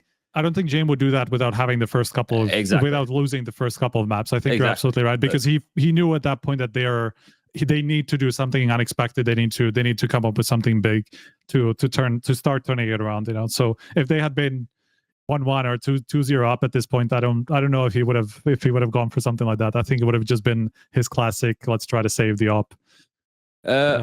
Just wanted to, now that you're mentioning Inferno, I just remember there was a comment actually on the news post about this, about the 1v2 from Zaiwu. First of all, what a insane sprint. I couldn't believe what I saw. I was like, what, did this actually happen? Because it was so fast that he died before actually my brain registered that he turned around. Which is great. But someone in the comments asked about your casting line, Sublime from the Divine. Did you make it up on the spot? How did it come about? It was really nice. Normally, like, that's normally not my job, right? It's just kind of, I think, how it caught everyone off guard. And before the game, as you're prepping for a match, normally what I do is I go in Skybox and I just like scroll through and look at any see if they've been running the same pistols, just double check all the positions, look at all that from those angles. And then as I'm sitting there and looking at who's in the server or whatever, you're getting a term or two that you're going to think, okay, I can throw this in if something happens of notable worth. And I had written that one down in the notepad document, and Zaiwu hadn't kind of done anything too crazy up until that point. And then the thing is, like I said, that's normally not my responsibility to do that type of stuff, right? Alex will do the play-by-play hype stuff. But I think because it caught everyone off guard where he kind of was in that moment, he was just in shock of it. And I was like, well, fuck it, I got this. I'm just going to throw it in. And it wouldn't have been fitting anywhere else, really, because he didn't really do anything else too fucking bonkers in that final. So that's where that came from. Good. It was a fun one, that third map. It delivered. I got a beer as well. It's really nice of PGL. Shout out to PGL, right? They also, like ESL, give PCs in the rooms. It's so nice to be able to go back and play Counter-Strike and lose 7 FACEIT games in a row. But, you're trying. Okay. We need to keep rolling, because I have to go in 30 minutes. So we got a bit we got to get through here. Okay. 25 minutes for Falcons, and then wrap it up. All right, let's jump into this, shall we? So Falcons and MOUZ, same shit, different event. Yep, it's to be fair. Falcons, they get what I would have said was the easier side of the bracket by going 3-0 in Swiss. And then they lose to PARIVISION, and this time with their full roster, not just a stand-in. But in that series, the type of rounds that they're losing, like I think Nico said in an interview, like it's just not good enough. And I'm normally not the type of guy who's like, bagging on the Falcons in the same way I see a lot of the discourse because of the Saudi stuff or because of the amount of money. But how long can it go on like this where they're losing those? Like you can't be. I'm going to see if I can bring this up in Skybox as well. But I'll throw the handball or the landmine, depends on how you want to frame it, to you, Striker. How do you feel about seeing this? Yeah. It's at some point I was just kind of. So every now and again, when I see people like bang on the same thing, I just think to myself, like, is this really still the case? Is this really, like, are we being reasonable about approaching some of these just cliches that people just keep throwing out about bias, teams, confirmation biases? And I kept thinking that about Falcons. I'm like, looking at other teams, like how often do they fuck up these situations that we notice from Falcons, but we kind of wave off with Vitality. You were talking about with another team. You're talking about the 5v2 with Vitality, and that's something that nobody really talked about too much because it doesn't really happen to them more often, right? And it doesn't lose them games. It doesn't lose them games, and it doesn't come at like really crucial moments in the games, as much as with Falcons. But then you look at Falcons, and it's like every 5th round, something like that happens almost. Like in some of these games, and you're like, how is that possible? Like how how is it possible for one team to throw so many situations? And it's not even one team; it's just one team that has players that has experience, and this does this. Like if you want to see that 1v3, that's the one I guess you're good. Watch, one, yeah. Watch this, right? That's the one you're watch bringing this drive. I have multiple. So let's just do this. I'm sharing my screen again. Let's start with Ancient. This is on the third map. All right. Tell me when it's up. We're sort of alt tab around. Yeah, we can see it. Yeah. Okay. Yeah, second round. So let's just go through this, shall we? So they've won the pistol. Third map, right? Important. They have map. Glocks. 5 Glocks? 5 Glocks and a flash. Okay. The flash they don't use. Okay. So here we go. Okay. First of all, why would you ever play a committed position against a force spy or an eco where your person to trade is not immediately on the angle with you? Okay. This fundamentally is dog shit. This is really bad. And when you don't even get a kill, this is worse. This is Kiyosuke's fault. This is his fault 100%. He should never be playing a committed angle like this. Fundamentally sound Counter-Strike says no. So watch. Do they do a very good job at forcing this? Noda goes wide. Right? And then that means all the Glocks are now activated. But that's only possible because you're on a committed fucking angle, right? So he gets punished there, and then the round falls apart from here. I don't even think we need to play the rest of the round, right? That's all this comes down to, right? This is bad from m0NESY, taking a fight at range with dual Berettas like this, right? He starts fighting Jame, and then he's going to die from Donut, and then everybody else... But does he have like a head armor? He dies so fast, m0NESY as well. Yeah, I think it's like dink, dink, dead. Like he has dual Berettas at that range. It doesn't really matter. Like he's shooting. But the other guy has a Glock. Yeah, no, but the other m0NESY's not shooting at him. m0NESY's shooting here. I know. And then Kicks and Tesses are like, oh, actually, it's not. They're doing the right thing, but then they lose this duel to the M4. Ziello gets 2 on low HP, and then Nico's fucked, bro. Nico was the second guy on the scene, and now he's last guy alive. Okay, I'm gonna stop sharing that and start sharing the next one. That's the wrong one. What was the other map they played? Mirage. Just 2. No, it's Mirage. Okay, hold up. Okay. Let me find that. Their CT side. I don't remember anything in Mirage. Oh, you're about to see it. Don't you worry about that. I got it for you right here. They lost. Also, they won. It was 11-3 up. They won the pistol, and then they. Yes. Yeah. Here we go. So here's Mirage. They ended up winning this map, right? So it doesn't matter. Was it this? Yeah, they ended up winning this one. Yeah, but still, this is also Kiyosuke 1 million miles away from. I don't understand this one either, right? Another one. Okay, so you know in this situation you're against a lighter buy, right? So you should be playing more site focused. Like why? What are you doing? Like you can't plant the bomb here, right? At most you can give a kill away to a deagle. So poor bloke Tesses. I'm doing my job. I'm jump spotting. I've dropped a smoke. Smoke's in. Kiyosuke's still deep middle, right? Like. This is also whiffs on the first guy here, but yeah, it doesn't help, right? So now Tessus gets run down under pressure. They even missed a smoke, right? This shows you how poorly this goes. They even missed the smoke, but at this point now site's overrun. This is BELCHONOKK, I'm pretty sure. Yeah, BELCHONOKK, my boy, getting impact on the light buys. Now bomb goes down, and this is a team who know how to play. Look, no one's overextending. No one's like pushing and taking any space. They've got 2 bench, 1 truck, 1 apps, 1 site. They can all play off of each other. Dustin and Jame do a great job here with the team, and now they just have to win out the crossfires. Of course, you're going to win out the crossfires here. Like this is such a tough way back in. And then instead of saving, they go in and they lose everything. Actually, I didn't even pay attention to the fact that they actually went for this in 3v5. I got 1 more. Well, actually, I got 2 more. I know we're limited time, but I've got them here. We may as well fucking do them. Yeah, that's fine. Dust 2. Okay. Here's another one. Okay, this one is just huge from my boy BELCHONOKK. But it doesn't feel like this should matter too much, right? They're out long. It's a stack. Stack long. They've taken long. I know what this is. Now this is huge. So they regroup. Oh yeah. Nico gets 1. BELCHONOKK trades. That kill there. This literally changed the map.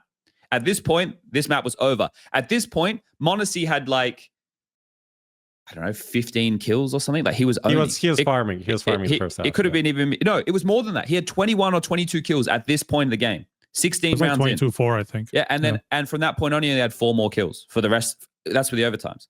So comes in, picks up the AK. They're taking the site. This is huge from BELCHONOKK with the AK. Bosch. It's massive. That's all BELCHONOKK, right? That's a huge round from him. But the one that's really bad that they lost is on their east side. Where is it? Which one was it? Was it I forget which round it was exactly. Ooh, I don't know. It was towards the end. It was like 11-11 or something, I think. It was round 23. Okay, thank you. So this one here.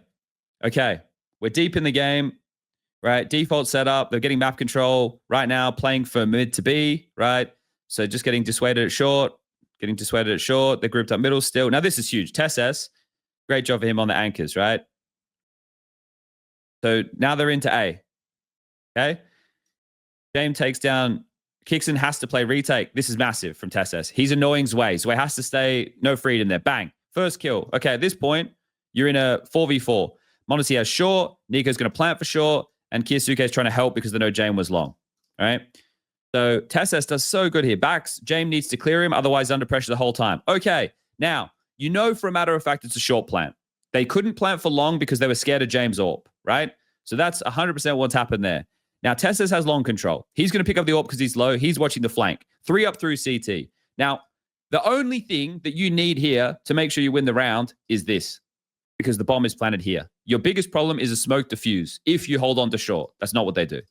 Okay? So now they come up the ramp. Nico gets spotted. He pops up his head. He gets spotted. Now he's in trouble. He's in a committed position. He can't do anything. Kiyosuke probably thinking, I have to help Nico. TESS is not there because he was watching the flank. You would love to have TESS watching this, but he was watching the flank because they didn't know where the players were. Now they know. TESS comes over. He throws a flash. As the flash comes in, Kiyosuke dead, going wide on the ramp. Nico's committed. He dies. Nico gets in one. m0NESY gets another. They're in a 1v3. Okay. Bomb is still planted for short. Guys, this is a fun one here. Who should be playing now? Right? Nico's committed. He was feeling like he was going to die. m0NESY should not be playing. Well, Nico wasn't even as committed as much as he just didn't have anywhere to go, I think, at that point. So I don't think there's anything he could have done differently. But right now, the person who needs to play next is TESS. Yeah. m0NESY should be guaranteeing the round. It's a short plan. m0NESY should be playing for the round. Instead, he's hanging around in a position where he can get isolated into a 1v1. Now, at this point, Noda just has to defuse. On the bomb, not only does low, has the AWP, can't do shit, round over. Essentially, not only does he die, he just leaves TESS in a 0% impossible chance. position. 0% chance. It's fucking tough. And it's also like that. This is I don't know where this comes from, because TESS has an AWP, he's low HP, and you can kind of understand the position from m0NESY where he is probably thinking that's not a guaranteed kill. Maybe Nota can go the other way around, but you still that still means that you'll be able to play the bomb, which is, pretty significantly ticked at that moment. It was halfway gone and he knows where he is. Yeah. Just drop back short and wait, play the sound cue. There was so impossible for Nota to get out of there as well, because either he has to jump up on the boxes and m0NESY will just have a free kill on that, or he will peek into an AWP long range. Impossible round. A really impossible round with 15 seconds left on the bomb. I just showed 3 examples. The BELCHONOKK 5-7 was brilliant by him. But yeah. I just showed 3 examples in one series over 3 maps of rounds that you should never lose. And there's even one more that it was not necessarily a round that they shouldn't have lost, because it was like a half buy or forced buy. I can't remember which round. I just remember what happened, where I think BELCHONOKK was in toilets and they were coming out dark with 3 people or something, and effectively nobody wanted to go first. Nobody wanted to do the white peak so that somebody can jump over the box and kill BELCHONOKK, and they got the opening kill on the B guy. BELCHONOKK was alone there. He gets 2 kills out of nowhere because everybody's trying to bait, or nobody's trying to do the proper way that you're supposed to trade each other, right? One guy will just sacrifice so that the other guy has the free kill. You have the free bomb site, and there's so many situations like that. That's unbelievable. Yeah, I don't know, just some crazy moments in there. But hey, we're going to have to move around here because we don't have a lot of time. I mean, I don't know. I want to say, except there was the last round on Dust 2 where TESS kind of made a questionable decision, but I felt like he was getting fucked so hard by his teammates in some of these rounds on both sides, all of the maps. He's just being left. On Dust 2, he's doing what you showed, standing outside of long and being annoying. And for the most part, he's doing it well. There's one round where they went with 3 people to take long, and Zwei was there alone, and he killed 2 guys, and they didn't go long. They didn't take long against 1 person holding long. How can this happen? He had 2 flashes. He threw 1, and then he threw another one, and he killed TESS, who was first out. No trade from Nico. He got stuck, and 3rd guy didn't do anything. That's it. You're going with 3 people to take long. There's 1 guy there. You don't trade. You don't even make him go back. It's some of these things that Could happen. you imagine having these happen every event as this team? Yeah, I mean, it must be super taxing, but it's also It's their own fault. It's like, Yeah. I had this when I wrote in the group, was it last week or whatever? But I really don't feel like signing Kiyosuke improved Falcons at all. And It improved them in group stage. yeah, hey, those two were good. That's Modesty and 100% the Kiyosuke were case. farming in group That's 100% the case, by the way, because he's farming every group. Yeah. that's great, but realistically, it's not really the role. It made everyone they used like 6 months of like changing things around. First, Modesty was sucking, then Nico was sucking, then they found some like balance for things, but in hindsight, it didn't really do anything. And I'm not saying he's a bad player or that he won't help them in the future be like title contenders and be future MVP or whatever. But with the complexion of the team that they have, it's just not. Yeah, you're talking about immediate. Yeah. It's not solving any of their problems. The problems are just kind of the same. They just have a bit more firepower. And the reality is like, okay, I'm not saying they should have kept Magisk, but it's not the signing that is going to improve the team. And then going back to the discussion we had about Vitality is like, okay, this is the signing that's going to improve the team. Maybe it's not the most exciting signing at the moment, but it's the type of player that we need. I would like to see, for Kixon's sake, for him to end up in-game leading another team, which people will think is crazy because you go, look at all the players he has. I just would like him to find himself in a team where he can actually call the way he wants to call. I don't feel he gets, and I don't know for a fact, but I imagine he doesn't get to call the way he wants to call because he has these pieces he has to worry about. There's another one during the groups on Mirage, or maybe it wasn't the groups, I don't know. But I think it was the groups where Modesty has an AWP and they know they're going up against a light buy. Modesty's like, I have a good spawn, I can go for this peak. So instead of just calling the round against a partial buy with some saved guns that Kixon would likely want to call in that scenario, because he has these fucking stars who are always going to want to call their own shots, he has to let them make these plays, or he doesn't have to. But, you know, that's when they're working and they're hitting everything, that's probably great. When it's not, this is when this shit happens and rounds fall apart. They went over towards A. The AWP posts up on the line. He sees nothing. 2 rifles search. They go in without using any util. They have all the util. They end up losing the round. It's like just these situations. I feel bad for Kixon, man. Like him getting replaced in this team and ending up on another roster that'll actually listen to his calls is probably the best thing. Maybe he could be Carrigan's successor, you know? Who knows? But like Kixon, when I just wrote that in chat. Oh yeah, yeah. Oh yeah, Jay David. He's got a good opinion. Maybe, you know, in the future that could happen. I don't know, because I would like to. I think Kixon, at least when I used to watch him play, he used to get to call like a really cool, free flowing game plan, and just now it's whatever. But no Falcons at EPL. Yeah, I just wanted to bring up one thing. thing. Skipping EPL? Yes. Yeah. Oh, okay. I just wanted to bring up one thing, which was obviously the topic already around the top 20, but with then effectively the reason Kiyosuke didn't make the top 20. But he's 126 in groups since he joined Falcons. What do you think he is in playoffs? 106. Yeah, I was going to say it's like 101, 1.1. 102. Wow. Damn. That is starting the biggest, to get in Chad Burchill territory there. I don't know this for 100%, but I think that is the biggest chasm out of anybody in the tier 1. 0.24 difference between what you're doing. Get Nero on it. Get him digging it out. I could even check myself. It wasn't that bad, but it's just I don't have it on hand, you know. So get any of these number guys on it. All right, we can't spend forever talking about this. Unfortunately, we have to keep flying. We have to talk about MOUZ. We have to talk about MOUZ. So at no point in history would people say MOUZ play bad Counter-Strike or that their pieces are shit. This is a good team. You could argue it's a great team. They just lack the spark to be an elite team. And they're actually losing points at a rapid rate.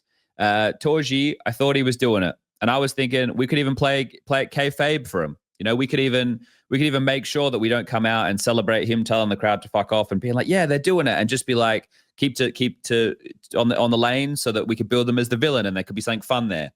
And then there were even people who came out and like, man, he should just stay respectful. He's fucking stutter his words, man. I don't know whose accent that was, but when I saw those comments, I was like, no, guys, that's literally the point. Whether they do what they were doing before, which is be respectful or nice, or they say what they're actually feeling, because Cyclone even said it himself that some of the players starting to get fed up. You guys are going to hate them, or you're not going to hate them, but you're going to dislike them no matter what. So at least I would prefer they do what they feel instead of just being respectful every time, which you know you don't feel that as a competitor. Mate, you go out on your home turf, you get booed. I saw all the comments too. Man, you don't know anything about the geography. There's so many other countries that are super close. Yeah, dickheads. It's literally his country, though. I don't care how many people traveled in from other countries. You would assume that the majority of the people at the event are from his actual country. Oh, but FaZe have so many fans. Yeah, it's still his home country as the only good player from that country ever. Him coming out and telling the crowd to fuck off and doing all that, I was like, yes, you've turned the corner. But then for him to walk it back in that interview, it's over. It's over. It's over. It's over. It is over. You'll always just be this MOUZ now. You had a chance.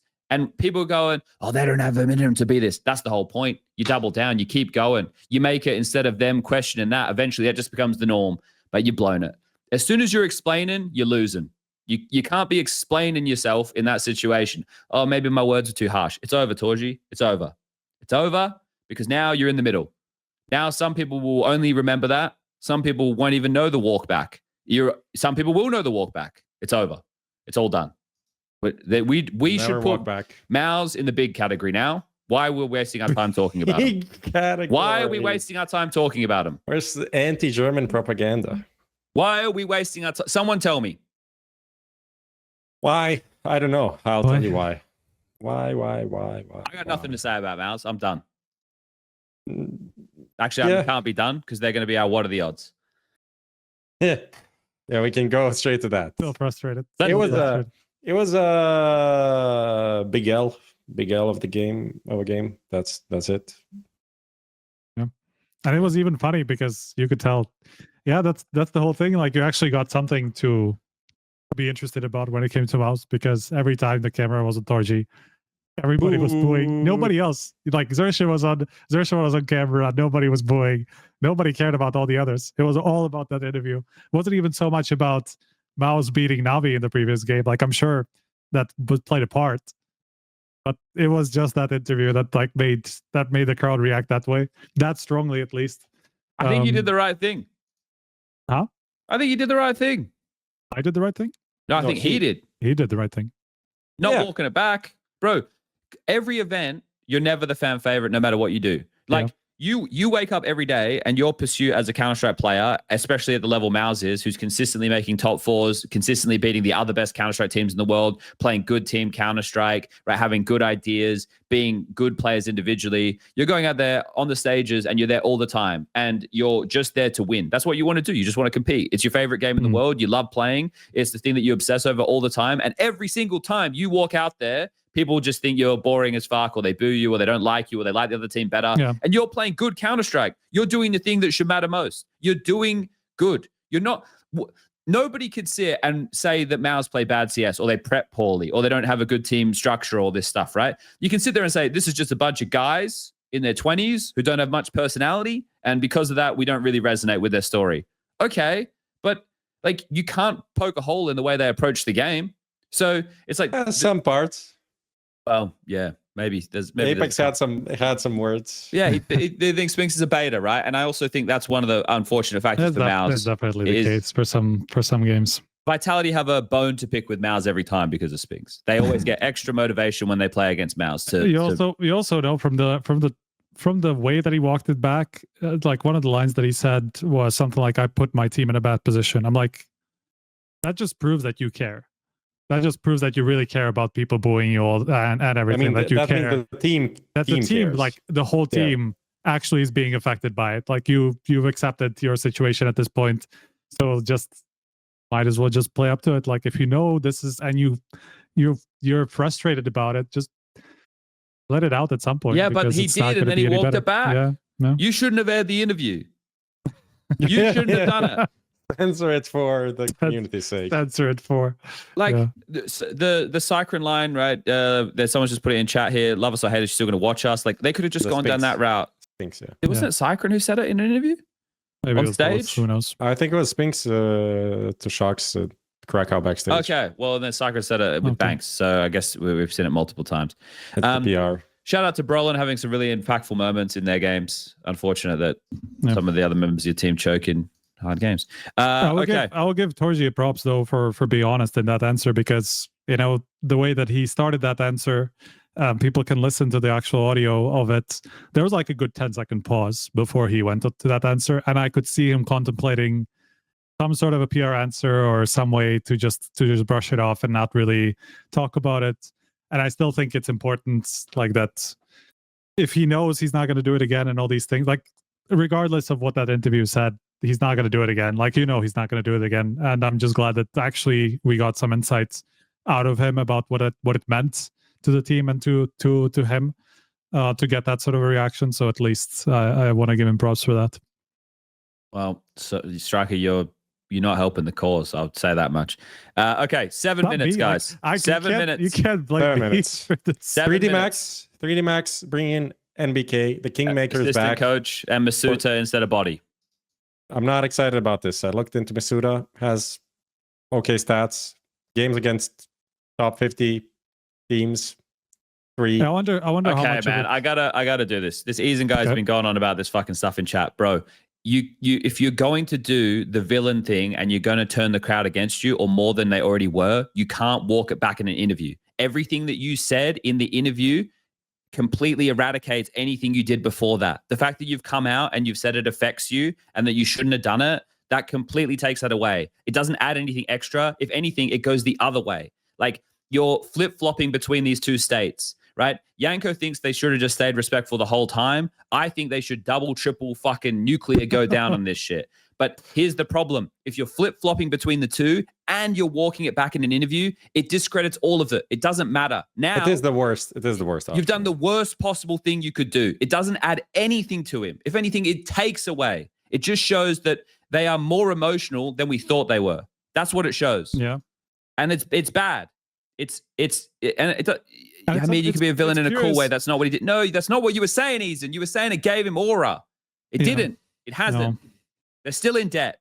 They will forever be in debt. All right, guys, we need to hurry up. Yeah, we got to get into what are the keep odds. I have to do this. I have to go to a meeting in 6 minutes. Okay, Right. Lucas, what are the odds? We got EPL season 24 coming up, everybody.